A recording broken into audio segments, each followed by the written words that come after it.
গল্পের নাম টুনির নারিকেল গাছ। কোনো এক বনে টোনা তার স্ত্রী টুনি ও একমাত্র সন্তান টুকিকে নিয়ে থাকতো। টোনা খুব পরিশ্রম করে তার সংসার চালাতো।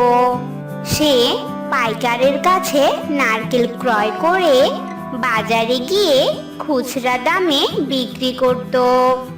এভাবেই চলছিল তাদের সংসার। কিন্তু একদিন টোনা হঠাৎ অসুস্থ হয়ে পড়ে। সে আর কাজে যেতে পারে না। টুনি খুবই চিন্তিত হয়ে পড়ে, এই ভেবে যে এখন সে তার সংসার কিভাবে চালাবে। তাই সে নিজেই বাজারে নারকেল বিক্রি করত এবং যে টাকা পেত তা দিয়েই তাদের সংসার চলতো। একদিন হঠাৎ করে টোনা মারা যায় এবং টুনি আরো চিন্তিত হয়ে পড়ে। টুনি পেঁচা পাখির নারকেল বাগান থেকে নারকেল ক্রয় করে বাজারে বিক্রি করত। মা, টুকি, কোথায় গেলি রে? দেরি হয়ে যাবে আমার, এদিকে আয় তো মা। কি হয়েছে মা? এই তো আমি। মা, টুকি, আমার নারকেলের ডালাটা নিয়ে আয় তো মা, অনেক বেলা হয়ে গেল। ঠিক আছে মা, এই তো নিয়ে আসছে। এসব বলে টুকি নারকেলের ডালাটা টুনিকে এনে দেয়।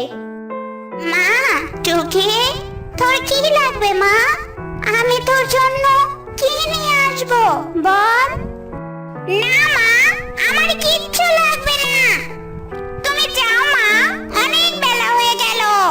ঠিক আছে রে মা, যাচ্ছি, তুই সাবধানে থাকিস রে মা। টুনি নারকেলের ঝুড়িটি নিয়ে বাজারে যায় বিক্রি করার জন্য। বাজারে টুনির দোকানের পাশেই এক লোভী ঈগলও নারকেল বিক্রি করত। ঈগলের নারকেল বেশিরভাগই ছিল পচা এবং রং করা, যার জন্য সবাই টুনির দোকান থেকে নারকেল ক্রয় করত। এই জন্যই ঈগল সব সময় টুনির উপর রাগ করে থাকতো। এই টুনির নারকেলগুলো সবাই কিনে নিয়ে যায়, আর আমার দোকানের নারকেলগুলো কেউ দামও করে না। এভাবে চলতে থাকলে তো আমার ব্যবসা আর টিকবে না। কিছু একটা করতেই হবে। ঈগল পাখিটি বাড়িতে গিয়ে ভাবতে থাকে সে কি করে টুনির সর্বনাশ করবে। উপায় পেয়েছি। পেঁচার নারকেল বাগানে বীজ দিতে হবে, তাহলে পেঁচার সব নারকেলগুলো নষ্ট হয়ে যাবে আর কেউ ওই নারকেলগুলো কিনবে না। রাতে ঈগলটি সেই পেঁচার বাগানে যায় আর সবগুলো গাছে লবণ দিয়ে দেয়। এবার দেখবো কিভাবে টুনি নারকেল বিক্রি করে।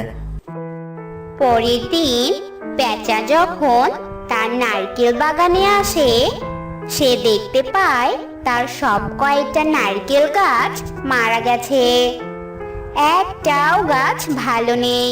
পেঁচাটি অনেক কষ্ট পায় এবং তার কিছুক্ষণ পরেই টুনি তার বাগানে আসে নারকেল কিনতে। কিন্তু এসে দেখে পেঁচার বাগানটি মরে গেছে, একটা নারকেলও নেই। হায় ঈশ্বর, এটা আমি কি দেখছি? এটা কি হয়ে গেল? এখন আমি কি করে আমার সংসার চালাবো? কি করে দুবেলা খাবার জোটাবো? আমি যে নিঃস্ব হয়ে গেলাম। এসব বলে টুনি অনেক কাঁদতে থাকে আর অনেক ভেঙে পড়ে। এদিকে ঈগলটি তার দোকানের পচা নারকেলগুলো সব বিক্রি করে দিত আর টুনি বিষণ্ণ মনে তার বাসায় চলে যায়। গিয়ে দেখে তার মেয়ে টুকি কাঁদছে। কি হয়েছে মা, তুই কাঁদছিস কেন এভাবে? মা, ও মা, আমার বড্ড ক্ষুধা পেয়েছে, আমি আর পারছি না মা, আমাকে কিছু খেতে দাও না মা। তুই কাঁদিস না মা, আমি তোর জন্য খাবার নিয়ে আসছি। এই বলে টুনি বাইরে বেরিয়ে যায় খাবারের খোঁজে।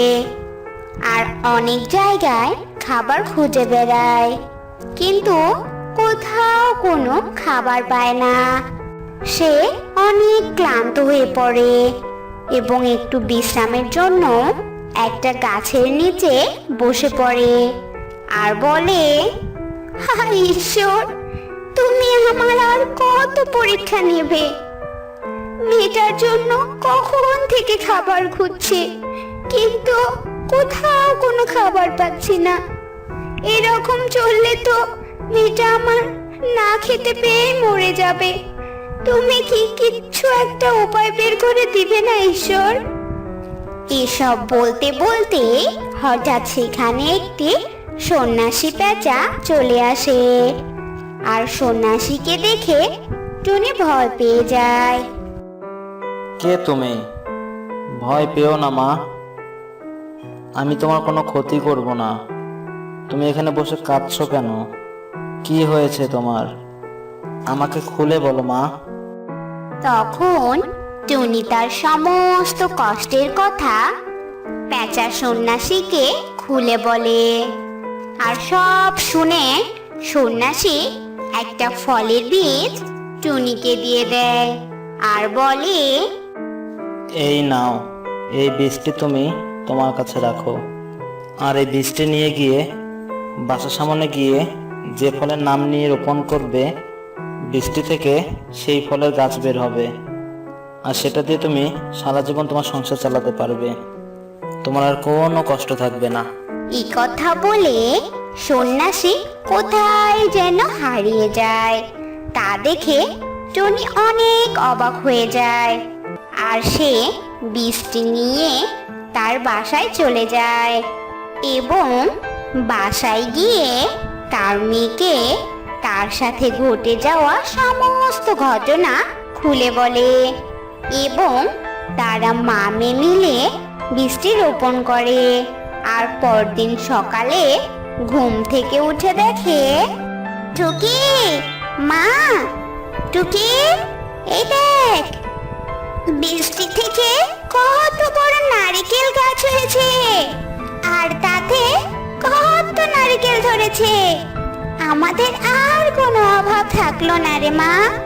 ঈশ্বর এবারে আমাদের মুখের দিকে তাকিয়েছে। হ্যাঁ মা, তুমি ঠিকই বলেছো, এখন থেকে আমাদের আর কোনো চিন্তা থাকবে না। আমরা নারকেল খেতেও পারবো আর বিক্রিও করতে পারবো। এরপর থেকে টুনি আবারও আগের মতো নারকেল বিক্রি করা শুরু করে আর এগুলো আর তার কোনো ক্ষতি করতে পারে না। টুনি নারকেল বিক্রির টাকা দিয়ে তার মেয়েকে নিয়ে বেশ সুখে শান্তিতে জীবনযাপন করতে লাগলো।